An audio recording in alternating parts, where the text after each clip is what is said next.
ونسلم على رسوله الكريم. أما بعد، فقد قال الله تبارك وتعالى في القرآن المجيد والفرقان الحميد: أعوذ بالله من الشيطان الرجيم. بسم الله الرحمن الرحيم.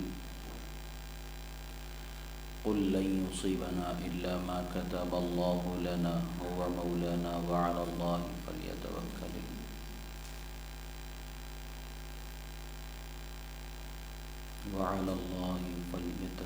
المؤمنون. صدق الله مولانا العظيم، وصدق رسوله النبي الأمين الكريم، ونحن على ذلك لمن الشاہدین والشاکرین والحمد للہ رب العالمین. ایک مرتبہ عقیدت و محبت کے ساتھ درود شریف کا نذرانہ پیش کریں. اللہم صلی علی سیدنا نبینا مولانا محمد عدد ما فی علم اللہ صلاۃ دائمۃ بدوام ملک اللہ وعلی آلہ واصحابہ اجمعین. ایک مرتبہ اور نبی اور آل نبی پر درود شریف پڑھیں. اللہم صلی علی سیدنا نبینا مولانا محمد عدد ما فی علم اللہ صلاۃ دائمۃ بدوام ملک اللہ وعلی آلہ واصحابہ اجمعین. اللہ رب العزت کا بے پناہ شکر احسان کہ اللہ رب العزت نے ہمیں اس کے حبیب کریم صلی اللہ علیہ وآلہ وصحبہ وسلم کا چاہنے والا بنایا، صحیح العقیدہ مسلمان بنا کر پیدا فرمایا، دین پر چلنے کی چاہت اور دین کی محبت رکھنے والا انسان بنایا. یہ اللہ کا بے پناہ شکر و احسان ہے. دولت ایمان یہ ایسی دولت ہے کہ ساری دنیا کی دولت دے کر کے بھی اس کو خریدا نہیں جا سکتا، بلکہ محض اللہ کی رحمت سے ملنے والی یہ عظیم نعمت ہے کہ جس کا ہم زندگی بھر شکر ادا کرتے رہیں تب بھی اس کا حق ادا نہیں ہوگا. اللہ کا شکر ہے کہ اللہ نے ہمیں ایسی دولت بخشی کہ جس کی کوئی نظیر ہی نہیں ملتی.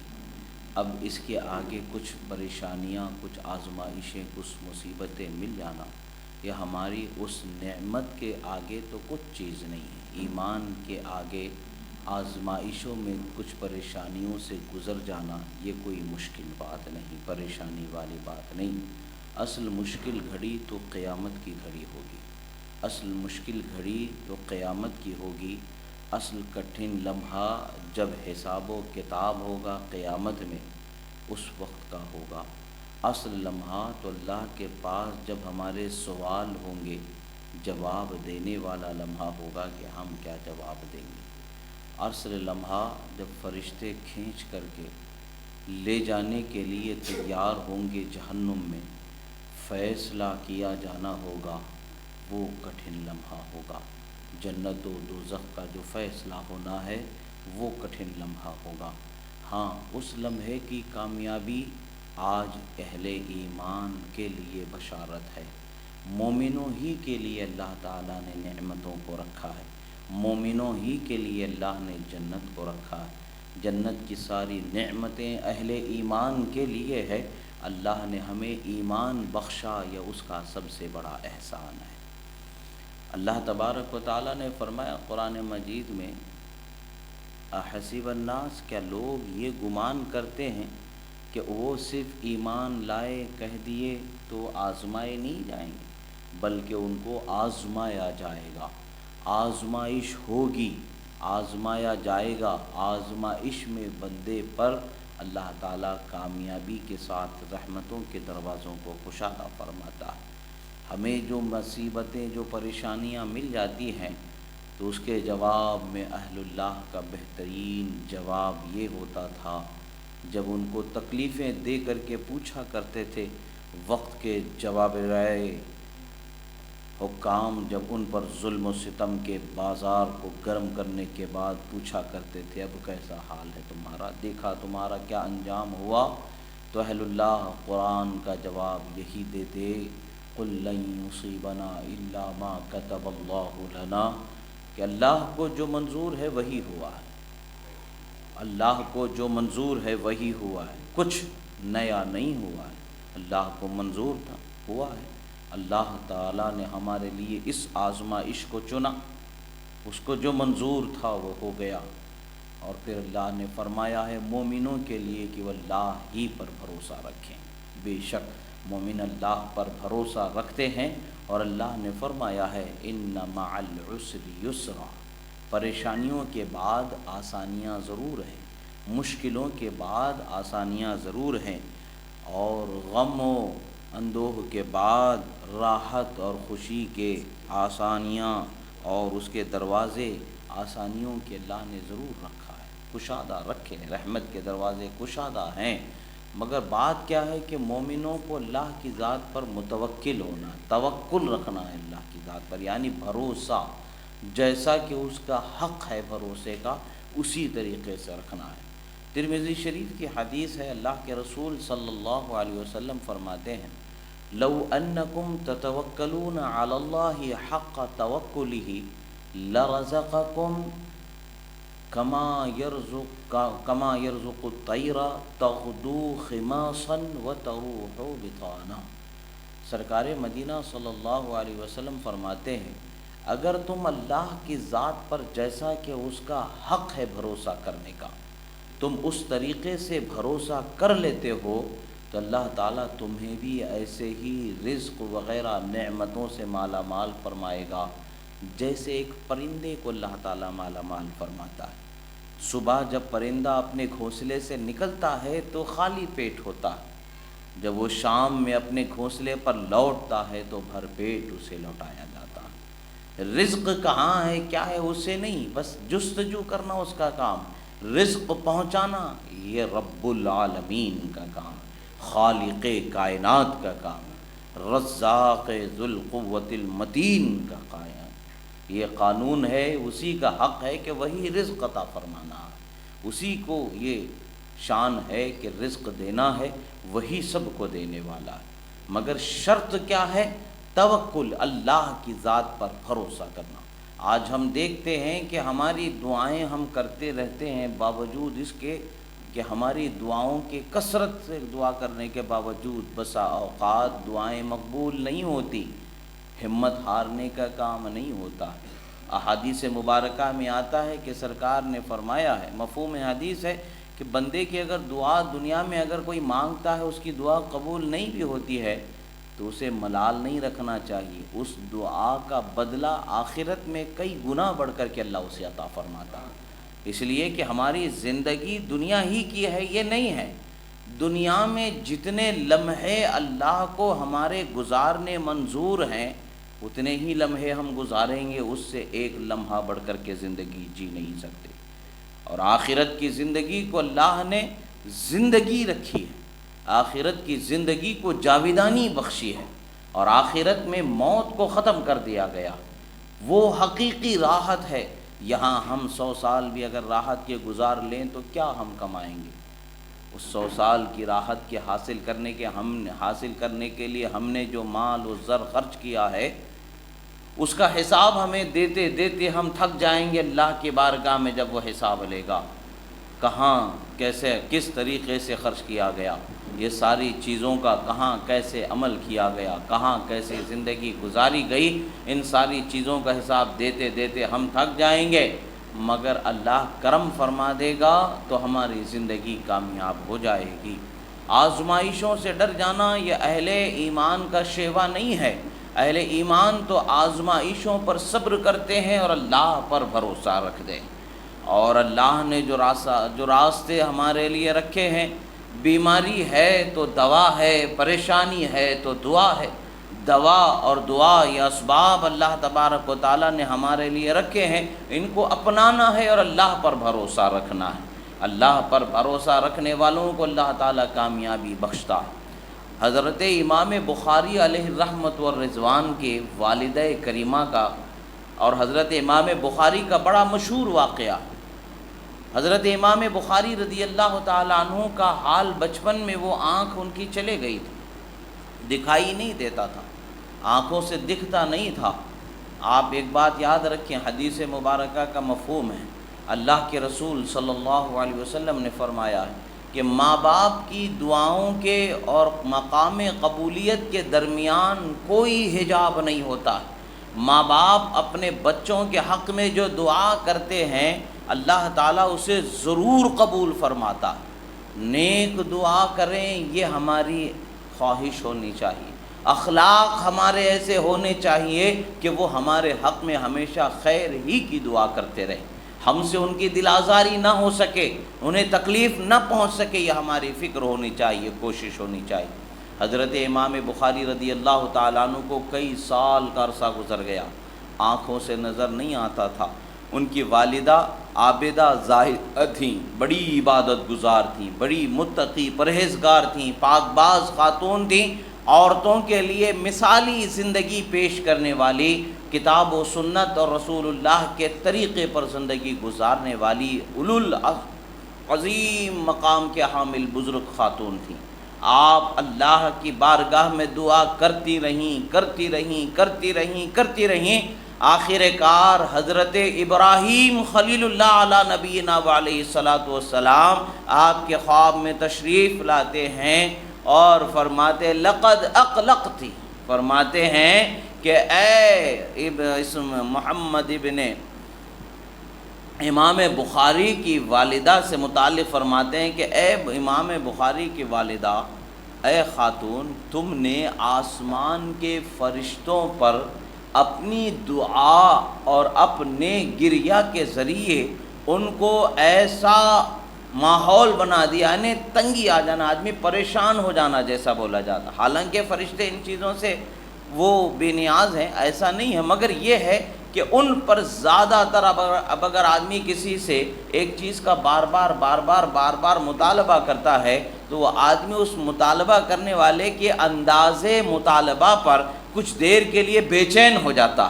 ایسا ہی یہاں بتایا گیا کہ تم نے ملائکہ سما کو بے چین کر دیا اپنی دعاؤں سے، اتنا تم نے تڑپ کر کے اللہ کی بارگاہ میں دعا مانگی کہ ملائکہ بھی بے چین ہو گئے، اور اللہ کی بارگاہ میں تمہاری دعاؤں پر آمین ہوتی رہی، اور اللہ نے تمہارے بیٹے کی آنکھوں کو لوٹا دیا ہے۔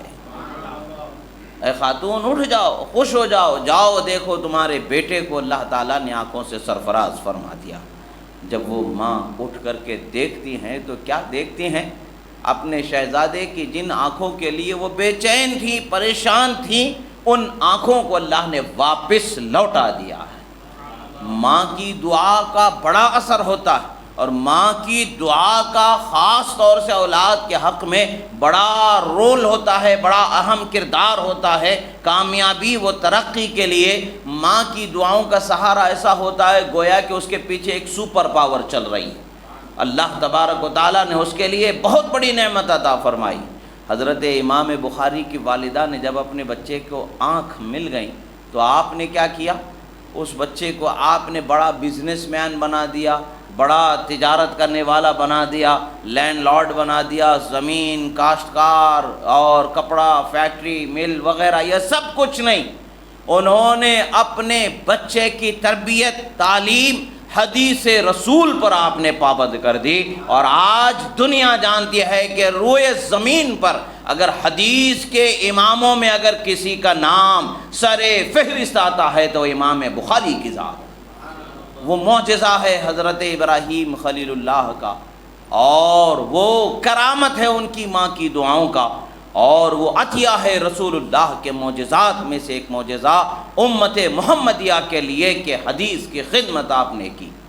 پتہ کیا چلتا ہے کہ آزمائشیں آ جاتی ہیں، آزمائشوں میں انسان کو پریشان نہیں ہونا ہے، بلکہ آزمائشوں سے نجات کا جو حقیقی راستہ ہے وہ اللہ کی بارگاہ میں دعا کرنا، عاجزی اختیار کرنا، اور اسباب و وسائل دنیا کو جو اللہ نے ہمارے حق میں لازم رکھے ہیں ان اسباب و وسائل کو اختیار کرتے ہوئے اللہ کی ذات پر بھروسہ رکھنا اور دعائیں کرتے رہنا۔ اللہ کے محبوب بندوں کی شان تو یہی ہوتی ہے کہ وہ اللہ پر بھروسہ رکھتے ہیں۔ آپ نے دیکھا ہے، جانا ہے، سنا ہے کہ جو بھروسہ کرنے والے ہیں اللہ تعالیٰ انہیں نامراد نہیں کرتا، جو واقعی میں بھروسہ کرتے اللہ تعالیٰ انہیں ضرور کامیابی عطا فرماتا۔ حضرت سلطان اورنگزیب عالمگیر رحمۃ اللہ علیہ کا ایک واقعہ، آپ حضرت خواجہ غریب نواز رضی اللہ تعالیٰ عنہ کی بارگاہ میں شہنشاہ ہندوستان سلطان الہند ہیں، اللہ کے رسول نے ہندوستان کی سلطنت ولایت آپ کو عطا فرمائی ہے۔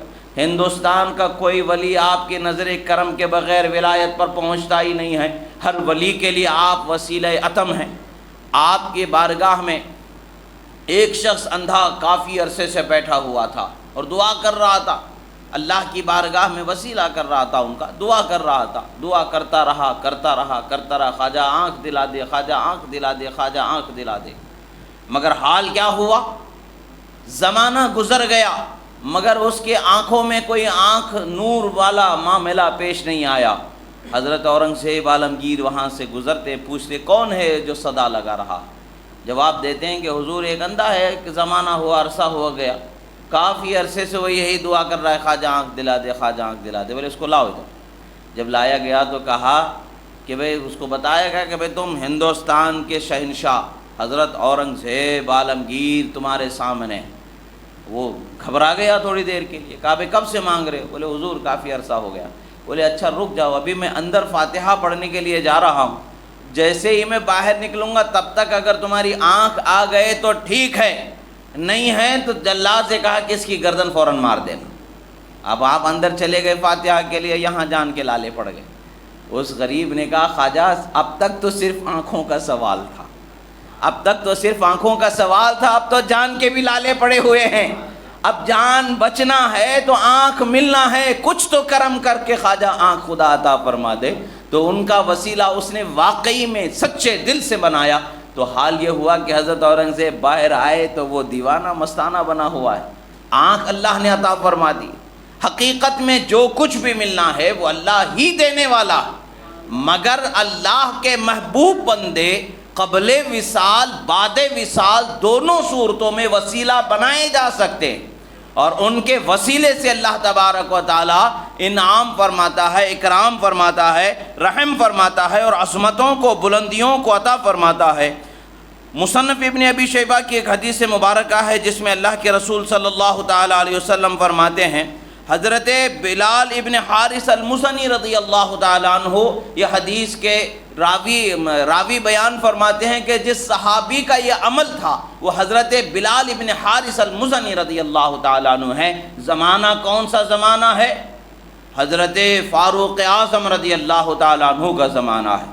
اشداء علی الکفار، جن کی شان اللہ نے بیان فرمایا، اے حبیب محمد الرسول اللہ والذین معہ اشداء علی الکفار رحماء بینہم، جن کی صفات فرمایا کفار پر حد سے زیادہ سختی کرنے والی صفت، یہ شان مفسرین فرماتے ہیں وہ حضرت فاروق اعظم کی شان بیان ہوئی، حضرت عمر فاروق رضی اللہ تعالیٰ عنہ کی شان، جن کا حال یہ ہے کہ گلی سے گزر جائے تو شیطان راستہ چھوڑ کر کے بھاگ جائے، جن کا روب و دبدبے کا حال ہے کہ شیطان گلی راستہ چھوڑ کر کے بھاگ جائے، ایسی شان اللہ تبارک و تعالیٰ نے جن کو عطا فرمایا ان کا زمانہ ہے۔ اور مدینہ منورہ کا حال ہے، اور حال کیا ہے کہ بارشوں کے کمی کی وجہ سے قحط سالی کا زمانہ ہے، کنویں خشک ہو چکے ہیں، تالاب خشک ہو چکے ہیں، اناج کی قلت ہوتی جا رہی ہے۔ فرماتے ہیں ایک صحابی رسول اللہ صلی اللہ علیہ وسلم کی مزار مبارکہ پر حاضر ہوئے، اور آپ جان لیں کہ یہ حدیث صحیح ہے، جس کی مفہوم ہے روایت یہ کہ روا ابن شیبہ باسناد صحیح، امام ابن شیبہ نے اس حدیث کو اسناد صحیح سے، یعنی صحیح روایت ہے، ضعیف قول سے اور دوسری چیز سے اس کی تعبیر نہیں کر سکتے، بلکہ یہ حدیث صحیح ہے، اعلیٰ درجے کی حدیثوں میں ایک حدیث ہے۔ فرماتے ہیں من روایت ابی صالح السمان عن مالک الداری وکان خازن عمر رضی اللہ تعالیٰ عنہ، فرماتے ہیں کہ حضرت سمان روایت کرتے ہیں حضرت مالک سے، جو کہ حضرت عمر فاروق رضی اللہ تعالیٰ عنہ کے خزانچی تھے، بیت المال پر جن کو نگران مقرر کیا گیا تھا، ان سے وہ روایت کرتے ہیں۔ وہ فرماتے ہیں قال اصاب الناس، کہ ایک زمانہ ایسا گزرا کہ لوگوں کے لیے بڑا قحط کا معاملہ پیش آیا۔ اصاب الناس قحط فی زمن عمر فجاء رجل الى قبر النبی صلی اللہ علیہ وسلم فقال یا رسول اللہ صلی اللہ علیہ وسلم استسقی لامتک فانہم قد ہلکوا وقد روا سیف الفتوح ان الذی هو بلال ابن الحارث المزنی رضی اللہ تعالیٰ عنہ، یعنی یہ کون تھے جنہوں نے آ کر کے رسول اللہ کی بارگاہ میں استغاثہ پیش فرمایا؟ ان کا نام فتوح الشام میں روایت کیا گیا کہ وہ حضرت بلال ابن حارث المزنی صحابی رسول صلی اللہ علیہ وسلم ورضی اللہ عنہ ہیں۔ معاملہ کیا ہے؟ قحط کا زمانہ ہے، حضرت عمر فاروق کا زمانہ ہے، حضرت عمر فاروق رضی اللہ تعالیٰ عنہ کے خاص شخص فرد اس کے روایت کرنے والے ہیں کہ جو کہ خزانہ بیت المال کے نگران ہیں۔ وہ فرماتے ہیں کہ جب رسول اللہ صلی اللہ تعالیٰ علیہ وسلم کے اصحاب میں وہ زمانہ ایسا گزرا کہ قحط سالی کا زمانہ آ گیا، لوگ پریشان تھے، پریشان حال تھے، ایک شخص رسول اللہ صلی اللہ علیہ وسلم کی مزار مقدس پر حاضر ہوا۔ کہاں حاضر ہوا؟ رسول اللہ صلی اللہ علیہ وسلم کی مزار مقدس پر۔ حدیث کے الفاظ کیا ہیں؟ فجاء رجل الى قبر النبی صلی اللہ علیہ وسلم، وہ ایک شخص رسول اللہ کی قبر مبارک کے پاس حاضر ہوا۔ حاضر ہونے کے بعد کیا فرمایا؟ یا رسول اللہ فرمایا، یا رسول اللہ کہہ کر کے پکارا۔ اب کچھ لوگ شرک کا جن کو مفہوم ہی نہیں پتا ہے، شرک کا معنی ہی جن لوگوں کو نہیں پتا ہے، وہ تو یہ کہتے ہیں کہ بھئی یا کہہ کر کے کسی کو پکار ہی نہیں سکتے سوائے اللہ کے، اگر پکاریں گے تو شرک ہو جائے گا معاذ اللہ، وہ خدا بن جائیں گے معاذ اللہ۔ ایسے نہیں ہو سکتا۔ مفہوم شرک کا معنی و مطلب سمجھنے کی ضرورت ہوتی ہے۔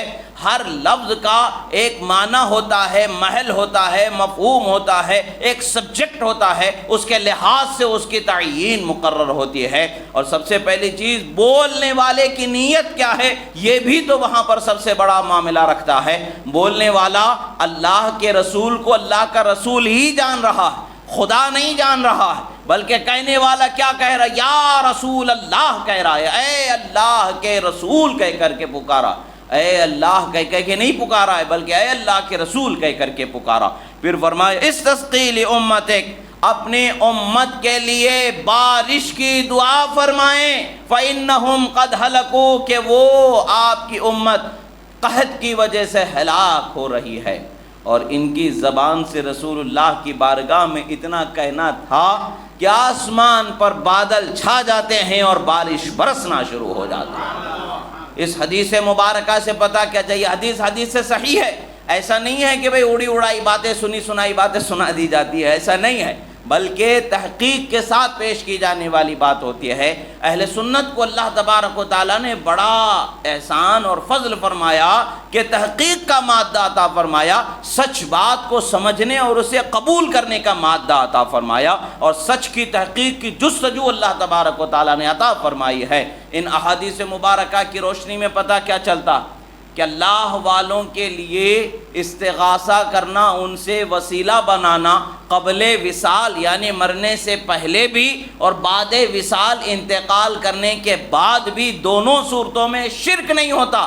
اس لیے کہ کوئی شرک ایک مقام پر شرک ہے، دوسرے مقام پر شرک نہیں ہے، ایسا نہیں ہو سکتا، بلکہ شرک جو دنیا میں ہے وہ آخرت میں بھی شرک ہی ہوگا، دنیا میں بھی شرک ہی ہوگا، مرنے سے پہلے بھی شرک ہی ہوگا، مرنے کے بعد بھی شرک ہی ہوگا۔ شرک ہر حال میں شرک رہے گا، جو شرک نہیں ہے وہ ہر حال میں شرک نہیں رہے گا۔ خدا ماننا، زندے کو اگر کسی انسان کو خدا مان رہا ہے تب بھی شرک ہے، مردہ ہے تب بھی شرک ہے، مرنے کے بعد اس کے ہڈیوں کو بھی خدا مان رہا ہے تب بھی شرک ہے، آخرت میں بھی اگر اسے خدا مان رہا ہے تب بھی شرک ہے۔ شرک ہر جگہ پر شرک ہوتا ہے، جو شرک نہیں ہے وہ کہیں بھی شرک نہیں ہوتا ہے، وہ پاکیزہ حصہ ہوتا ہے۔ مصیبتوں کے ساتھ ساتھ اللہ تبارک و تعالیٰ نے لوگوں کو صبر اور آزمائش کا راستہ بھی رکھا ہے، اور اس کے بارگاہ میں وسیلہ تلاش کرنے کا بھی حکم فرمایا۔ وَابْتَغُوا إِلَيْهِ الْوَسِيلَةَ فرمایا، اپنے رب کی بارگاہ میں وسیلے کو تلاش کرو۔ یہ اللہ تبارک و تعالیٰ نے فرمایا۔ وسائل انسان کو اللہ نے دنیا میں عطا فرمایا، اپنے محبوب بندوں کی ذات گرامیاں بھی ہمارے لیے وسیلہ ہیں، اور انسان کے نیک اعمال بھی اس کے لیے وسیلہ ہوتے ہیں۔ احادیث مبارکہ میں مسلم شریف کی حدیث ہے، اللہ کے رسول صلی اللہ تعالیٰ علیہ وسلم نے بنی اسرائیل کے 3 لوگوں کے واقعے کو ذکر فرمایا۔ واقعہ کیا تھا کہ 3 لوگ کسی جنگل میں کسی کام سے جا رہے تھے کہ اچانک بارش آئی، اور بارش سے بچنے کے لیے وہ پہاڑ کے غار میں انہوں نے جا کر کے پناہ لی، تو اچانک بارش کی وجہ سے پہاڑ کا سامنے کا حصہ کٹ جاتا ہے اور ایک بہت بڑا گنڈ جو ہوتا ہے جسے چٹان کہتے ہیں وہ اس غار کے منہ کے پاس سامنے آ کر کے گر جاتا ہے۔ اب اس میں کوئی سن باقی نہیں بچتی کہ جس سے وہ باہر نکل سکے۔ اب ان کے پاس کوئی راستہ بھی ہے نہیں کہ ادھر دوسری طرف سے نکلیں، اور نہ ان کی طاقت ہے کہ تینوں اس کو ڈھکیل کر کے اس کو ہلا بھی دیں۔ بہت بڑی چٹان سامنے آ کر اس کا دروازہ منہ بند کر دی۔ اب تینوں لوگ بیٹھ کر کے سوچتے ہیں کہ بھئی یہ اللہ کی رحمت سے ہی ہٹ سکتی ہے، ہم کوشش کریں گے تب بھی نہیں ہٹے گی، اب کیا کرتے ہیں؟ بولے ہمارے پاس ایک ہی راستہ ہے دعا کرنے کا، اللہ کے پاس ہم دعا کریں گے۔ اچھا دعا کریں گے تو دعا کے لیے کون سی چیز کا وسیلہ بنائیں گے؟ تین لوگوں نے سوچا کہ ہم میں سے کوئی نہ کوئی ایسا نیک کام ضرور کیا ہوگا کہ جو اللہ کی بارگاہ میں قبول ہوگا، اور ہم اس نیک کام کے بارے میں، ہم اپنی نیت کے بارے میں یہ کہہ سکتے ہیں کہ ہم نے صرف اور صرف اللہ کی رضا کے لیے کیا تھا۔ ایسا کوئی ایک کام اگر ہمیں یاد آ جاتا ہے تو اس کام کا وسیلہ بنا کر کے اللہ سے ہم دعا کرتے ہیں۔ تینوں نے سوچ لیا، اور ایک شخص نے کہا کہ ہاں میری زندگی میں ایک کام میں نے کیا۔ وہ کام کیا کیا میں نے؟ میری والدہ اور والد تھے، دونوں کی میں خدمت کیا کرتا تھا۔ میں جانور چرا کر کے شام میں جب گھر لوٹتا تھا، میں سب سے پہلے میں ان بکریوں کا دودھ نکالتا تھا، میرے بچوں کو نہیں دیتا تھا، میں سب سے پہلے میرے ماں اور باپ کی خدمت میں دودھ پیش کرتا تھا۔ جب میرے ماں اور باپ دودھ پی لیتے اس کے بعد پھر میں میرے بچوں کو دودھ پلایا کرتا تھا۔ ایک وقت ایسا گزرا کہ مجھے پہنچنے میں کچھ تاخیر ہو گئی، زیادہ دور نکل گیا تھا، پہنچنے میں تاخیر ہو گئی۔ میرے دودھ نکال کر کے لانے تک کہ میرے ماں اور باپ دونوں سو گئے تھے، اور میں ان کی نیند خراب کرنا نہیں چاہتا تھا۔ اس دودھ کے پیالے کو لے کر کے میں ان کے سرہانے ٹھہرا رہا۔ ہو سکتا ہے عمر رسیدہ ہے، رات میں بھوک پریشان کرے، کبھی جاگ جائیں اور رات میں کچھ پیے بغیر وہ سو گئے ہیں، تکلیف ہو، پیٹ میں درد ہو ان کے، ہو سکتا ہے طلب کر لیں، میں انہیں وہ دودھ پیش کر دوں اور ان کی بھوک مٹا دوں۔ میں اسی غرض سے، اسی امید سے ٹھہرا رہا، مگر میرے بچے مجھے پریشان کرتے رہے دودھ کے لیے، وہ بھی بھوکے تھے، مگر میں نے انہیں میرے ماں باپ کو پلانے سے پہلے پلانا پسند نہیں کیا، یہاں تک کہ صبح ہو گئی۔ صبح جب میرے ماں باپ جاگے، وہ دودھ پیے، پھر میں اپنے بچوں کو پلایا، اور انہوں نے کہا کہ مالک اے اللہ، تو جانتا ہے میرے دل کے حال، میں نے صرف اور صرف تیری رضا کے لیے یہ کام کیا ہے، اگر میں اس عمل میں اور اس نیت میں سچا تھا تو مجھ پر رحم فرما اور اس پتھر کو ہمارے سامنے سے ہٹا دے، نکلنے کا راستہ عطا فرما۔ اس نے دعا کیا، اللہ نے اس کے اس عمل کو قبول کیا، اس نیکی کا واسطہ دیا اس نے، اللہ نے اس واسطے کو قبول کیا، اس وسیلے کو قبول کیا، اور تھوڑا سا پتھر آگے ہٹ گیا، مگر ابھی راستہ اتنا نہیں بنا تھا کہ بھئی ایک آدمی نکل جا سکے اس میں۔ دوسرے شخص نے کہا کہ بھئی اب تیری باری۔ دوسرے شخص نے سوچا اپنی زندگی گھر بھر کا اس نے عمل کیا کیا، سوچا، تو سوچنے کے بعد میں اس کو ایک کام یاد آیا، ہاں ایک نیکی مجھ سے ہوئی ہے کہ میں جس کو وسیلہ بنا سکتا ہوں۔ اس نے کہا کہ بھئی کیا نیکی؟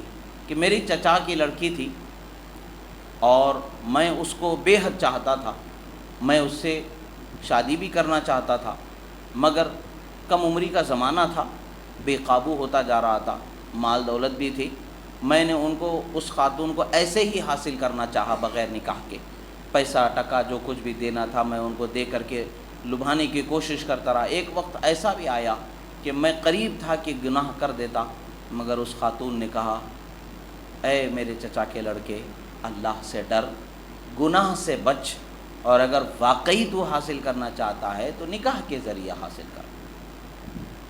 جیسے ہی اس نے اللہ کے ڈر کا واسطہ مجھے دیا، مجھے اس وقت پر خوف خدا ہوا اور میں اس کو اسی حال میں چھوڑ کر کے ہٹ گیا، میں گناہ نہیں کیا۔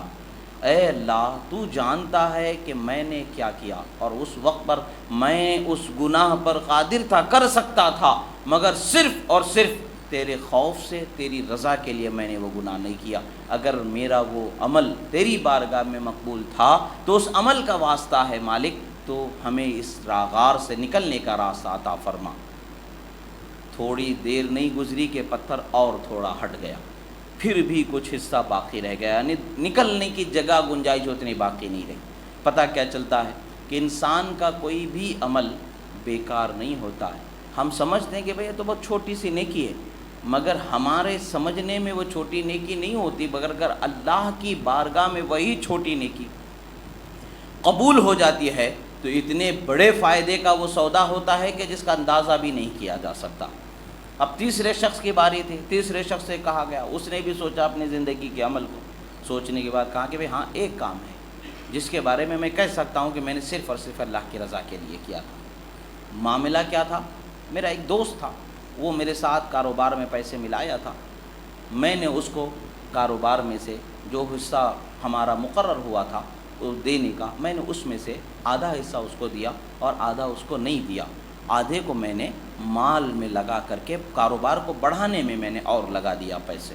اس کے بعد پھر ایک مرتبہ آیا، وہ پوچھا، میں نے کہا کہ نہیں ابھی نہیں، بعد میں دیں گے، بعد میں دوں گا، یعنی چھوٹی رقم ملے گی، چھوٹا فائدہ ہوگا، کچھ دیر بعد کریں گے، بزنس کو آگے بڑھائیں گے تو وہ زیادہ فائدہ مند چیز ہوگی۔ یہاں تک کہ ایک وقت گزرا، کافی عرصے کے بعد وہ شخص پھر میرے پاس آیا تو میں نے اس کے مال سے جو پیسے تھے، بکریوں کو خریدا تھا اور یہ جانوروں کو خریدا تھا، تو جانور پھر جانوروں کے پھر اس کے بچے، ایک بہت بڑا ریوڑ وہ ہو گیا تھا، سینکڑوں کی تعداد میں وہ ہو گئے تھے۔